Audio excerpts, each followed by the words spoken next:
ಕೆನಡಾದಲ್ಲಿ ಕನ್ನಡಿಗನ ಗುಂಡಿಟ್ಟು ಬರ್ಬರವಾಗಿ ಕೊಲೆ ಮಾಡಿದಂತಹ ಪ್ರಕರಣಕ್ಕೆ ಸಂಬಂಧಪಟ್ಟ ಹಾಗೆ ಈಗ ಕುಟುಂಬಸ್ಥರು ಕಂಗಾಲಾಗಿದ್ದಾರೆ. ಬೆಂಗಳೂರು ಗ್ರಾಮಾಂತರ ಜಿಲ್ಲೆಯ ತ್ಯಾಮಗೊಂಡ್ಲುವಿನ ಚಂದನ್ ಹತ್ಯೆಯಾಗಿದೆ.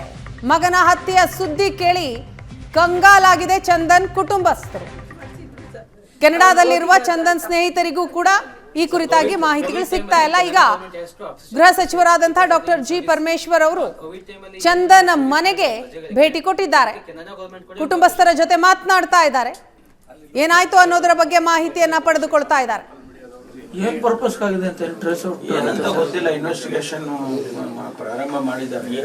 ಪೊಲೀಸ್ ಏನು ಹೇಳಲ್ಲ. ಟಾರ್ಗೆಟ್ ಶೂಟ್ ಅಂತ ಹೇಳಿದ್ದಾರೆ. ಟಾರ್ಗೆಟ್ ಶೂಟ್ ಅಷ್ಟೇ ಹೇಳಿದ್ದಾರೆ, ಬೇರೆ ಸರ್. ಅಲ್ಲಿ ಪರ್ಪಸ್ ಯಾವತ್ತೂ ಗೊತ್ತಾಗೋದಿಲ್ಲ. ಒಂದು ಅವನ್ನ 10 ವರ್ಷದಿಂದ ನೋಡಿದೀನಿ ನಾನು. ತುಂಬಾ ಜನಕ್ಕೆ ಕೆಲಸ ಕೊಡ್ಸಿದಾನೆ, ತುಂಬಾ ಜನಕ್ಕೆ ಹಣ ಸಹಾಯ ಮಾಡಿದಾನೆ, ಬಂದವ್ರಿಗೆ ಏನಾದ್ರೂ ಮಾರ್ಗದರ್ಶನ ಬೇಕು ಅಂದ್ರೆ ಕೊಟ್ಟಿದ್ದಾನೆ. ಒಳ್ಳೆ ಹುಡುಗ ನಾವು ನೋಡಿರೋ ತರ ಏನೋ ಆಗಿದೆ. ಬಟ್ ಅಲ್ಲಿ ಏನಾಗಿದೆ ಅಂತ ಯಾವತ್ತೂ ಯಾರಿಗೂ ಗೊತ್ತಾಗಲ್ಲ. ಅವನ್ ಇವಾಗ ಇಲ್ಲ ಇಲ್ಲಿ. ಆದ್ರಿಂದ ಅವನ್ಗೊಂದು ರಿಕ್ವೆಸ್ಟ್ ಅಂದ್ರೆ, ಏನಾದ್ರೂ ಅಕಸ್ಮಾತ್ ಅಲ್ಲಿಂದ ಬರ್ಬೇಕು ಅಂದ್ರೆ, ಏನಾದ್ರೂ ಅನುದಾನ ಸಹಾಯ ಬೇಕು ಅಂದ್ರೆ ಅದ್ರದ್ದು ಏನಾದ್ರು ಮಾಡಿದ್ರೆ ಒಂದು ಅನುಕೂಲ ಆಗುತ್ತೆ. ಎಕ್ಸ್ಪೆನ್ಸಸ್ ಇದೆ ಅಲ್ಲಿಂದ ಇಲ್ಲಿ ಕರ್ಸೋದೊಂದು, ಅದೊಂದು ಹೆಲ್ಪ್ ಆಗುತ್ತೆ. ಅಲ್ಲಿ ನೋಡ್ತಾ ಇದೀವಿ. It will take some time, delay ಆಗುತ್ತೆ. ಅದೊಂದು ಅದಾದ್ಮೇಲೆ ಇಲ್ಲಿ ಏರ್ಪೋರ್ಟ್ ಕ್ಲಿಯರೆನ್ಸ್ ಏನಾದ್ರು ಬೇಕು ಅಂದಾಗ ಅದನ್ನೆಲ್ಲ ನಾವು ಮಾಡಿಸ್ಕೊಂಡು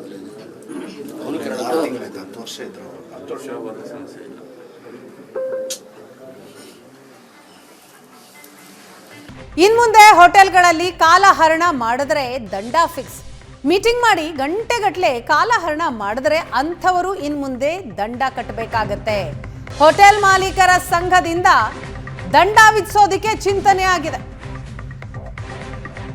ಪಾರ್ಕಿಂಗ್ ಚಾರ್ಜ್ನಂತೆ ಟೇಬಲ್ ಚಾರ್ಜ್ ವಿಧಿಸೋದಕ್ಕೆ ಪ್ಲಾನ್ ಆಗಿದೆ.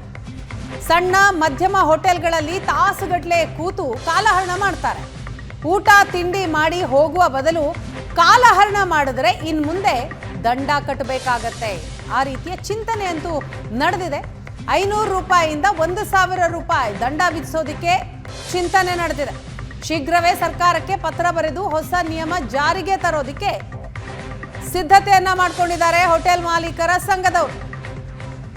ಈ ಕುರಿತಾಗಿ ಹೋಟೆಲ್ ಮಾಲೀಕರ ಸಂಘದ ಅಧ್ಯಕ್ಷ PC ರಾವ್ ಅವರು ಮಾತನಾಡಿದ್ದಾರೆ.